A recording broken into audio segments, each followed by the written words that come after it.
Part 1. The Human Nobody Expected 700 Words, Third-Person Narrative. The royal palace gleamed under the soft glow of distant stars. It was the most beautiful and most dangerous place in the entire galaxy. Today, something historic was about to happen, something that would change the fate of two worlds forever. Queen Astra stood in the Grand Hall, preparing for the most important announcement of her reign. She was about to declare that humans and aliens would be equals. No more would humans serve as lower-class workers. No more would they be treated as weak or unimportant. They would be recognized as true citizens, with full rights and full respect. But not everyone in the palace was happy about this decision. The queen looked around the Grand Hall. Tall alien guards stood at every corner, their silver armor shining, their weapons gleaming. They were powerful. They were fierce. They looked invincible. Among them stood one figure who looked completely out of place. His name was Marcus. He was human. Marcus wore the same guard uniform as the others, but he looked different. He was smaller. His skin was different. His eyes were different. And most importantly, nobody respected him. The alien guards whispered jokes about him when they thought he couldn't hear. A human protecting the queen. They laughed. Lies. That's like asking a child to hold back a storm. The noble aliens who walked through the palace ignored him completely.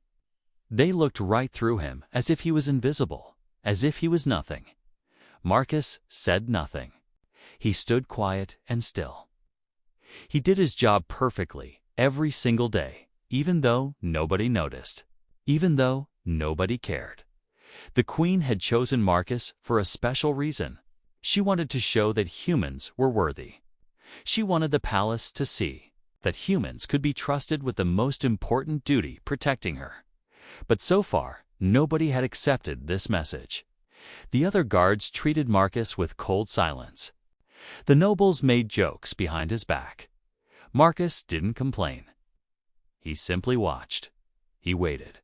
The time for the announcement was getting close. The queen would soon enter the Great Hall and speak to the entire galaxy through holographic broadcast. Leaders from 100 different worlds would be watching. This moment would change history. But someone was watching too. In the shadows of the palace, a secret group of assassins moved quietly through the corridors. They were dangerous. They were trained. They had one mission: stop the queen's announcement. Stop her from declaring humans as equals. Stop this historic moment from happening. These assassins came from the richest alien families who made money from keeping humans as servants. If humans became equals, these families would lose power. They would lose money. They would lose control. So they decided to kill the queen and blame it on human violence. This way, humans would be hated forever. The announcement would never happen. The assassins moved closer. Security alarms should have stopped them, but they had disabled the alarms with stolen technology. The outer guards should have seen them, but they had taken a different route through secret tunnels. Nothing could stop them now. They were minutes away from the queen. Marcus felt something in the air. He couldn't explain it, but his human instincts screamed at him. Something was wrong. Something was coming. He looked around the palace. The other guards seemed relaxed. They didn't notice anything. They were talking, laughing, not paying attention. But Marcus noticed the small details: the way the shadows moved in the corner corridor, the strange sound of footsteps that didn't match the palace rhythm, the smell of something burnt in the air. His heart began to beat faster. The queen was now walking toward the announcement stage. She looked beautiful and confident. She had no idea what was about to happen. The noble aliens were gathering, ready to hear her historic words. The holographic cameras were turning on, preparing to broadcast to the entire galaxy. And then HAPPENED, a loud alarm exploded through the palace. Red emergency lights flashed everywhere. The beautiful palace suddenly turned into a war zone. And from the shadows, deadly assassins emerged, running fast, their weapons raised. Their eyes locked on one target. The queen. Time seemed to slow down. Marcus saw everything in that single moment. He saw the assassins. He saw their weapons. He saw the queen standing alone and unprotected. He saw the other guards frozen in shock, unprepared for this attack. And he knew what he had to do. Marcus did not think. He did not hesitate. He did not care that he was just one human against trained killers. He did not care that everyone said humans were weak. He ran toward the danger. He ran toward the queen. And in that moment, everything changed. Part 2. One Human Against the Darkness, 700 Words, Third-Person Narrative. The palace erupted into a chaos. Red emergency lights flashed like a heartbeat of danger. Alarms screamed through every corridor. The beautiful hall transformed into a battlefield in seconds. And in the middle of this nightmare, Marcus made his choice. He ran, not away from danger, toward it. The other guards were still frozen, shocked. By the sudden attack, they didn't understand what was happening. But Marcus understood everything. His human mind worked differently than theirs, faster, more creative, more desperate. While the alien guards were still processing the danger, Marcus was already moving. The assassins were fast. They moved like shadows with weapons.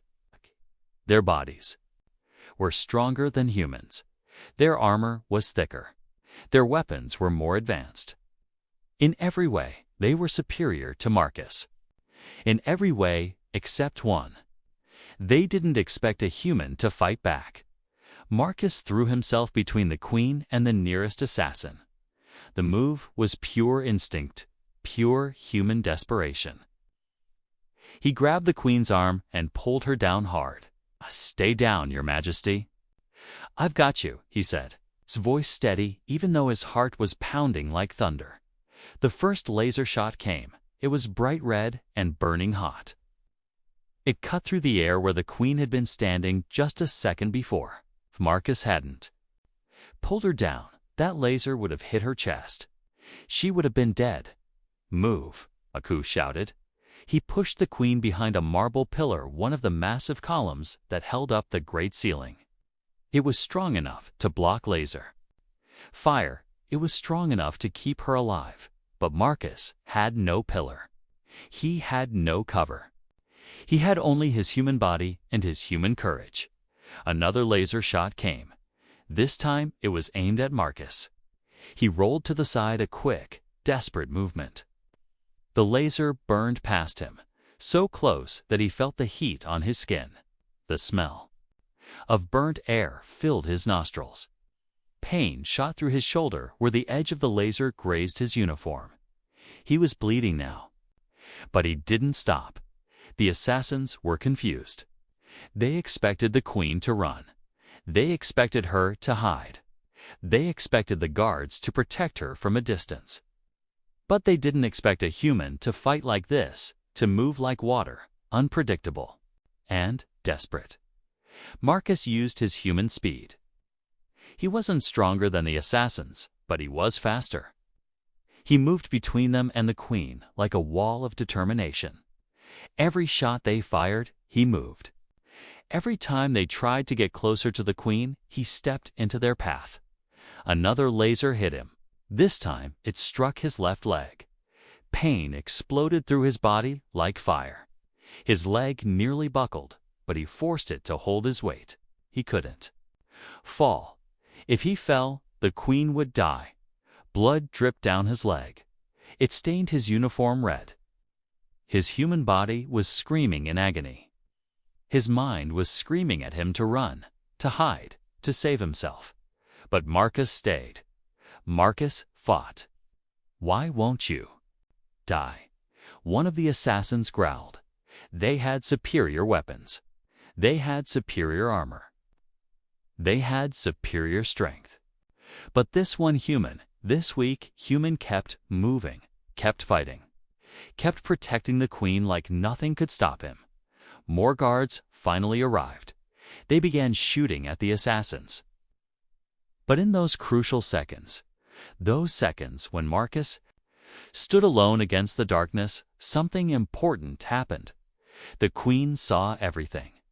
She saw a human risk his life for her. She saw a human choose to bleed rather than abandon her. She saw a human prove that courage wasn't about strength, or power, or advanced weapons. Courage was about choosing to stand when running would be easier. Courage was about loving someone more than you love your own safety. The queen watched as Marcus took another shot, this time in his arm. He fell to one knee, bleeding from multiple wounds. His human body was broken and battered. Any normal person would have given up, but Marcus looked back at the queen with determination in his eyes. Even bleeding, even broken, even facing impossible odds, he had one message in his expression. "I will not let you die, not today, not ever." The queen's heart changed in that moment. She realized something that no one in the palace had ever understood before. This human was not weak. This human was the strongest warrior she had ever seen, and she would never forget what he had done for her. Part 3. Bleeding but never breaking 700 words. Third-person narrative. Marcus was dying. He could feel it in his bones. He could feel it in the way his vision was starting to blur at the edges. He could feel it in the way his heartbeat was becoming slow and heavy. Blood dripped from his shoulder, his leg, and his arm. His human body had taken more damage than it could handle. But he refused to fall. The assassins kept coming. They were confused now. Their weapons were better. Their armor was stronger. Their bodies were more powerful. But this human, this bleeding, broken human, kept moving. He kept fighting. He kept protecting the queen like his life meant nothing, and hers meant everything. "You cannot win," one of the assassins said, moving closer with his weapon raised. "You are human. You are weak. Surrender, and we will make your death quick." Marcus laughed. It was a strange sound now, because he thought anything was funny. But because laughing meant he was still alive, still conscious, still fighting. "Never," he said. He moved to block the assassin's path again. His movements were slower now. The blood loss was making him dizzy.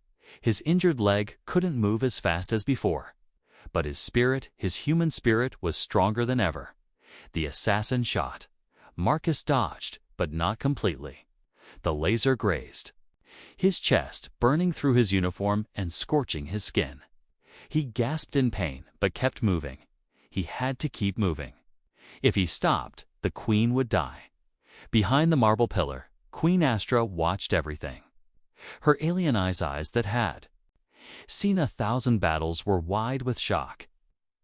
She had never seen anything like this. In her entire life, surrounded by the strongest warriors in the galaxy, she had never witnessed such raw, desperate courage.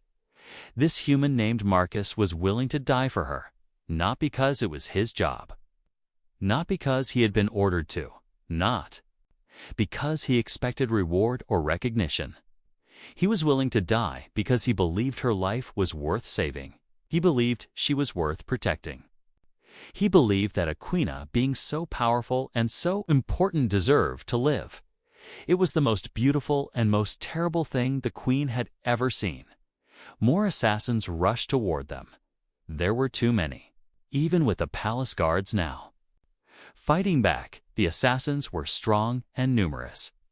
They had trained for months for this moment. They had planned every detail. They had weapons designed to kill even the strongest alien warriors. But they had never planned for a human like Marcus. Marcus was running on empty now. His body was shutting down from blood loss. His human physiology was reaching its limit. He couldn't take much more. One more serious hit, and he would collapse. One more serious hit, and he would die. And then something unexpected happened. A weapon suddenly fired from behind the pillar. Queen Straw had grabbed a laser rifle from a fallen guard. She was shooting at the assassins fighting beside Marcus. She was no longer hiding. She was no longer waiting for rescue. She had made a choice. I will not leave you. She shouted, her alien voice powerful and fierce. She fired again, driving back the nearest assassin. Marcus felt something shift in his chest, and it wasn't blood loss. It was hope. It was strength. It was the realization that he was no longer alone. Together, they fought. The Queen was powerful. Her alien body was stronger than Marcus's human frame. Her training was superior. Her weapons were better. But Marcus had something she didn't have. He had nothing left to lose. He fought with the desperation of someone who had already accepted death but refused to let it come until his queen was safe. The assassins began to retreat. They had expected to as easily kill the queen and frame the humans. They had not expected the queen to fight back. They had not expected a human to be so impossibly difficult to kill. They had not expected the two of them to fight as one unified force. Together, the Queen said, standing beside Marcus as their enemies fell back. Together, Marcus agreed. Even though he could barely stand. Blood covered both of them, now his human blood and her alien blood mixed together on the palace floor. It was a symbol of their new bond. A symbol that crossed the boundaries between species. The remaining assassins regrouped at the far end of the hall. But now they looked uncertain, afraid. They were facing something they didn't understand. A human and a queen who would die for each other, and in the darkness of that moment, something incredible was beginning. Part 4.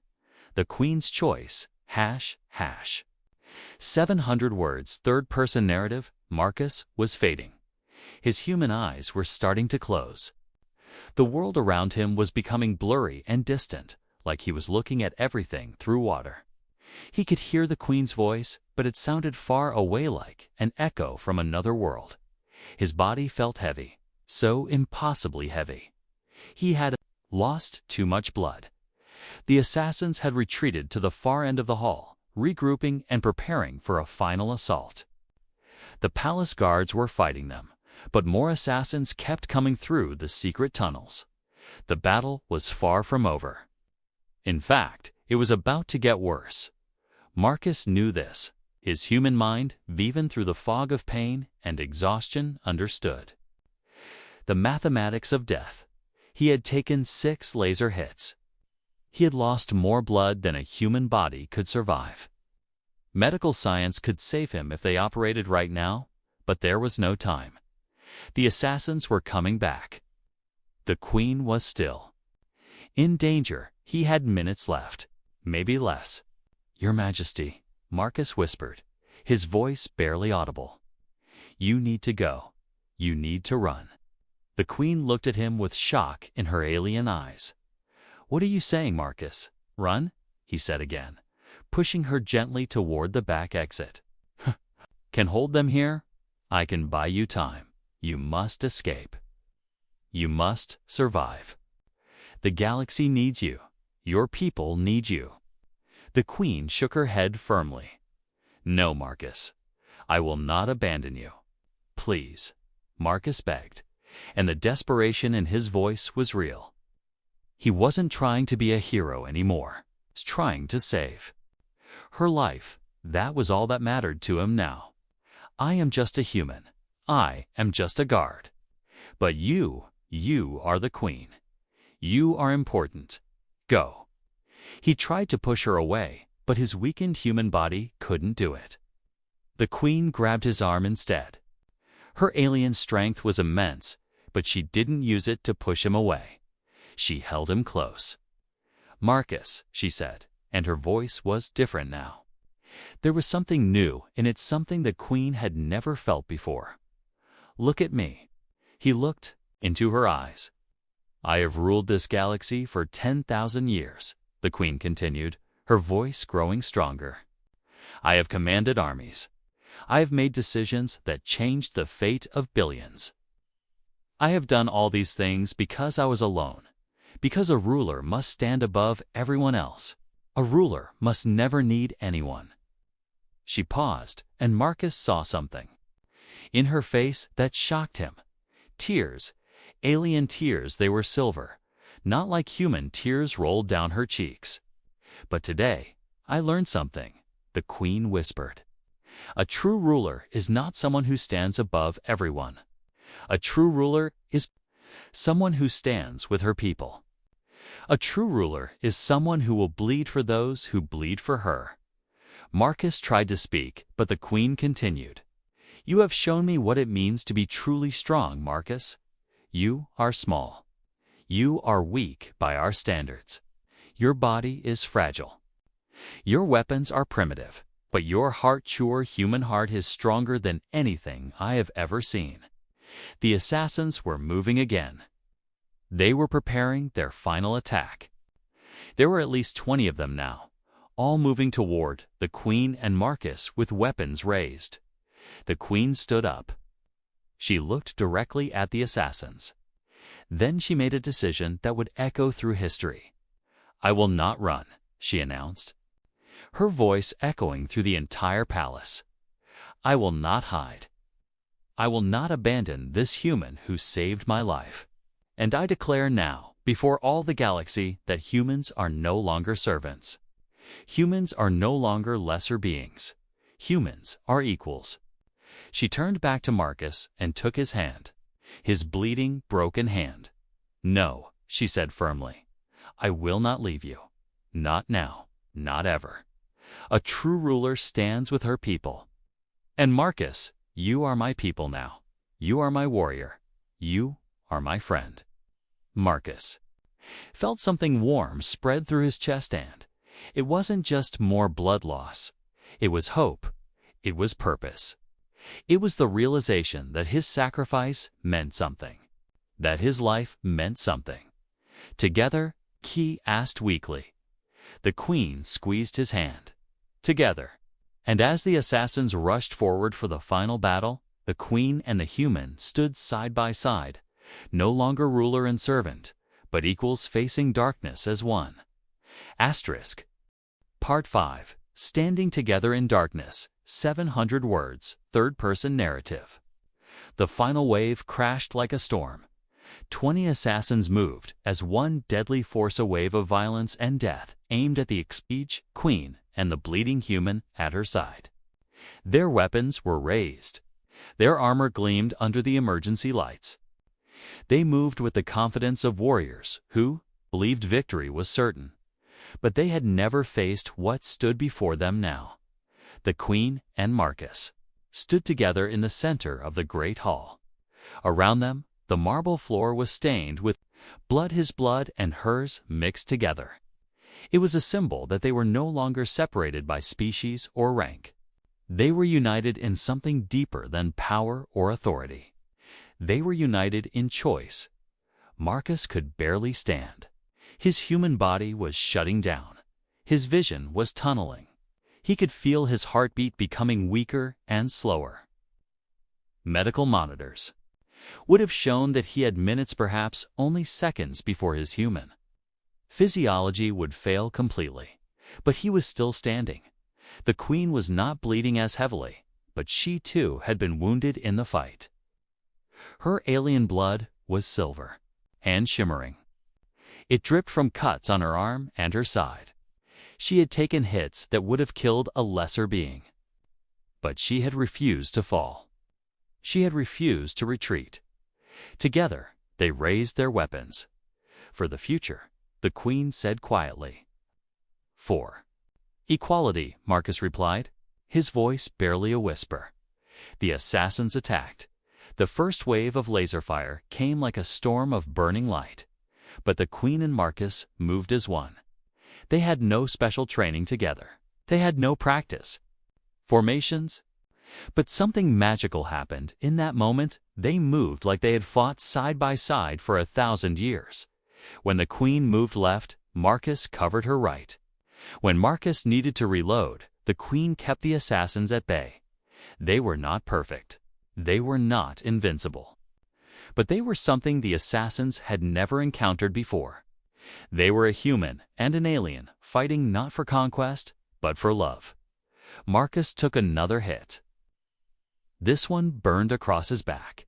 He gasped in pain, but kept fighting. His human body was a map of injuries now. Every movement sent lightning through his nerves. Every breath felt like inhaling fire. But he fought. The queen fought beside him, never wavering, never abandoning him. An assassin got close to close. Marcus saw the laser weapon rising, aimed at the queen's heart. His human instincts screamed that he couldn't reach in time. His body couldn't move fast enough. But then something incredible happened. The queen grabbed Marcus and pulled him toward her, moving them both out of the line of fire. She had seen the danger before it arrived. She had protected him the way he had protected her. They were saving each other. More assassins fell. Not because the queen and Marcus were stronger, they weren't, but because they fought with a desperation and unity that the assassins couldn't match. The assassins were trained killers. But Marcus and the queen were fighting for something bigger than survival. They were fighting for a new world. A world where humans and aliens were equals. A world where a queen would stand beside a human soldier and call him family. That was worth dying for.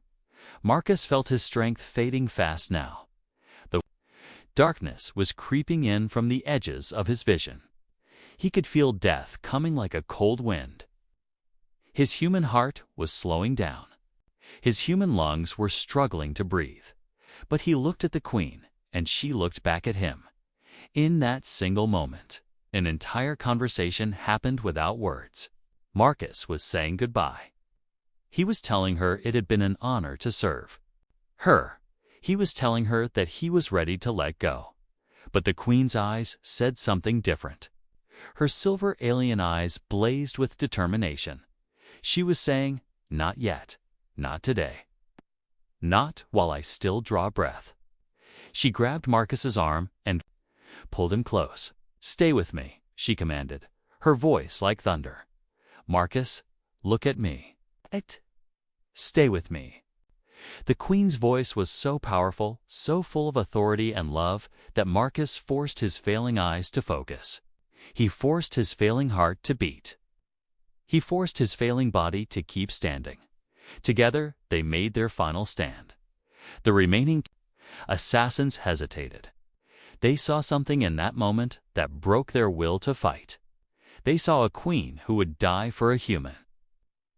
They saw a human who had already died 100 times but refused to fall. They saw the future looking back at them, and in that future, there was no place for those who believed in inequality. There was no place for those who tried to stop progress with violence. The last assassins turned and ran. The queen and Marcus stood victorious in the darkness of that great hall. Part 6. When the dust settles. 700 words. Third-person narrative. The silence was louder than the explosions. The palace guards secured the last of the assassins. Emergency teams rushed through the corridors, their boots echoing in the sudden quiet. The red emergency lights still flashed, but they were slowing now like a heartbeat that was finally beginning to heal. The battle was over, but Marcus was falling. His human body had reached its absolute limit. Every system was shutting down. His legs buckled beneath him like they were made of paper. His eyes were closing, not from choice, but from the simple fact that his body could no longer keep them open. The world was spinning, tilting, becoming nothing but darkness and distance. He fell, but before he hit the ground, the queen caught him. Her alien strength held him up. Her silver blood mixed with his red blood as she pulled him close to her body.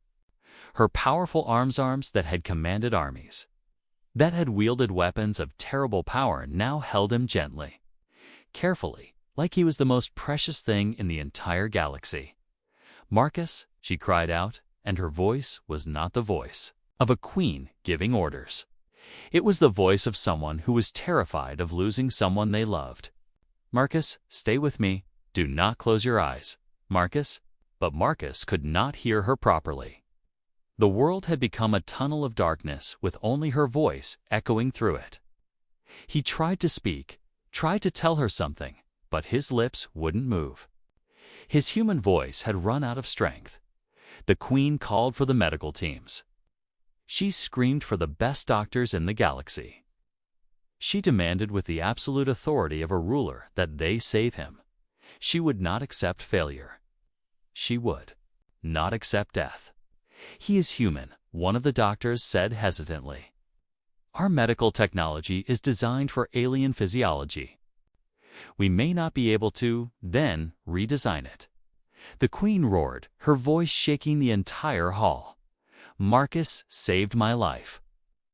Marcus saved the future of this galaxy. You will save him, or you will answer to me personally." They rushed him to the medical chamber. Hours passed, or maybe it was days. Time had no meaning in that place of white walls and humming machines. The queen refused to leave. She stood outside the medical pod, watching through the transparent panel as machines worked on Marcus's broken human body. They stopped the bleeding. They repaired the burned tissue. They transfused alien blood into his human veins, a dangerous procedure that could have killed him instantly. But Marcus's human body was stubborn. It was resilient. It refused to die inside the medical pod. Marcus hung between life and death. The queen pressed her hand against the glass. Her silver tears fell like rain. "You cannot leave me," she whispered to his unconscious form. "You have shown me the meaning of true strength. You have shown me that a ruler should not stand above her people, but beside them. You have changed my entire understanding of what it means to lead." She paused, and her voice became even more tender. "And Marcus, I think you have changed my understanding of what it means to love," she continued. "I have ruled for 10,000 years and never felt this way. Never needed anyone this desperately. Please, please come back to me." Days turned into nights. The queen barely left the medical chamber. Other rulers sent messages of concern. The alien nobility demanded updates, but the queen ignored them all. She had only one focus, one obsession. Marcus had to survive. Slowly, incredibly, he began to improve. His human body, so fragile, so weak by galactic standards, showed an unexpected resilience. His wounds began to heal. His vital signs began to stabilize. His heartbeat, that beautiful human heartbeat that had seemed so close to stopping, became steady and strong. And then, finally, Marcus's eyes opened. The queen was there immediately. She had been waiting beside his medical pod every single moment. She was there when consciousness returned. She was there when his human eyes looked up at her. "Your Majesty," Marcus whispered hoarsely. The queen took his hand, his human hand. So small, and her alien grip hand brought it to her heart. "No," she said softly. "Not Your Majesty. Just Astra. When you wake fully, you will hear my true name. You will know me not as queen, but as someone who stayed by your side every moment. You were fighting death." Marcus tried to speak again, but she shook her head. "Rest," she commanded gently. "Heal. And when you wake, we will talk about the new world we have created together. A world where humans and aliens are equals. A world where a queen can stand beside a human soldier and call him family." She squeezed his hand softly. A world where love crosses every boundary. Part 7. A new era begins. #700 words. Third-person narrative. Marcus stood in the sunlight for the first time since the assassination attempt. His human body was still healing. His muscles were weak. His wounds were still tender beneath the healing patches. A T was alive. Against all odds, against all medical predictions, the human soldier had survived. The Queen Astra, as she had asked him to call her, walked beside him through the palace gardens. The flowers here were alien and beautiful, blooming in colors that didn't exist on Earth. Purple flowers that sang in the wind, blue flowers that glowed with bioluminescent light, green flowers that changed shape as they grew. "The investigation is complete," Astra said softly, her silver eyes reflecting the strange light of the alien sun. "We have discovered everything. The assassins were hired by the Council of Wealth, the richest families in the galaxy. They feared your kind would take their power away." Marcus listened silently, understanding the weight of what she was saying.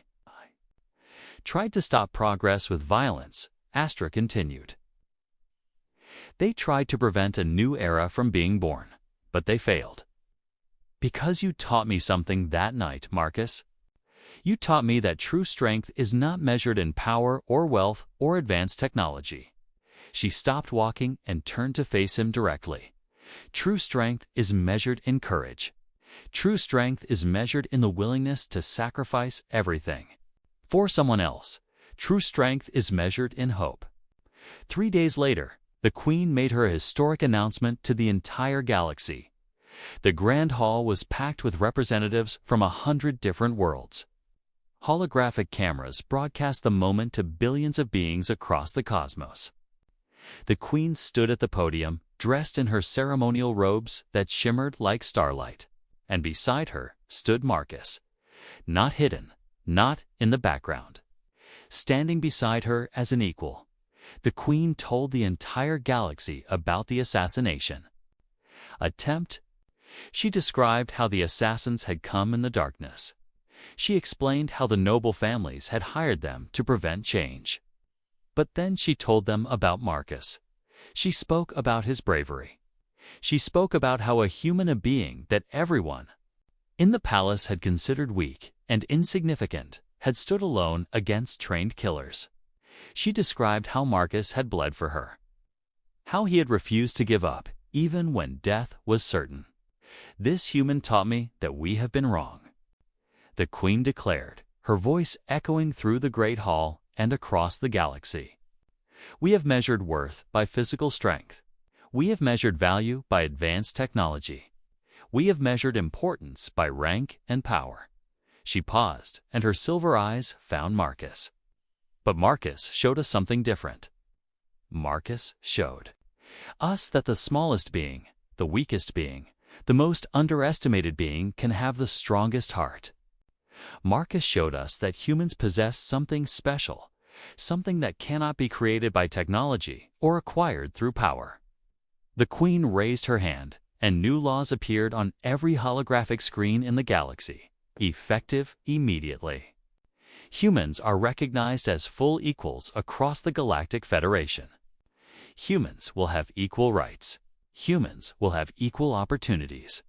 Humans will be respected as citizens of this galaxy, not servants. The hall erupted into chaos. Some cheered. Some protested. But the law was declared. The future had changed. 1 week later, a ceremony took place in the palace courtyard. Thousands of aliens gathered from 100 different worlds, with 100 different forms and colors and shapes. They came to witness something historic. They came to see a human honored by the Queen herself. Marcus was dressed in formal military dress, human dress, with the colors and symbols of Earth. The Queen stood before him, and in her hands she held a medal, not a human medal, but a galactic Medal of Honor, the highest award that could be given to a citizen of the galaxy. "Marcus," the Queen said, her voice clear and strong, "you came to serve. You came to protect. But you gave us so much more. You gave us hope. You gave us the courage to change. You gave us a future where all beings, regardless of their form or origin, are valued and respected." She placed the medal on his uniform. "From this moment forward, you are no longer simply a guard. You are a hero of the galaxy. You are a symbol of what humans can be, and you are my trusted friend and advisor." As the Queen embraced Marcus, the crowd erupted in celebration. Alien voices cried out in approval. The sky filled with fireworks, beautiful. Explosions of light that celebrated the new era. Marcus looked up at the stars above the palace. Somewhere beyond those stars was Earth, his home world. A world that had been looked down upon, dismissed as insignificant. But now, everything had changed, because one human had been brave enough to stand, because one human had refused to accept that his life was worth less, because one human had loved someone more than he loved his own safety. The Queen stood beside him, her hand in his, watching the celebration together. In that moment, a new galaxy was being born. A galaxy where humans belonged among the stars, not as servants, but as equals. A galaxy where courage mattered more than strength. A galaxy where one person's sacrifice could change the fate of billions. Marcus had saved the Queen on the night of the assassination, but the Queen had saved humanity, and together, they would build a future where both species could finally understand what it meant to truly be equal. The end, ****, final thought for your viewers. ***, this is the HFY story that reminds us, humans are not weak because we lack physical strength. Humans are powerful because we have the capacity to love, to sacrifice, and to stand for what is right even when the odds are impossible. That is what makes humans special. That is what makes humans worthy. That is what makes humans worthy of a place among the stars.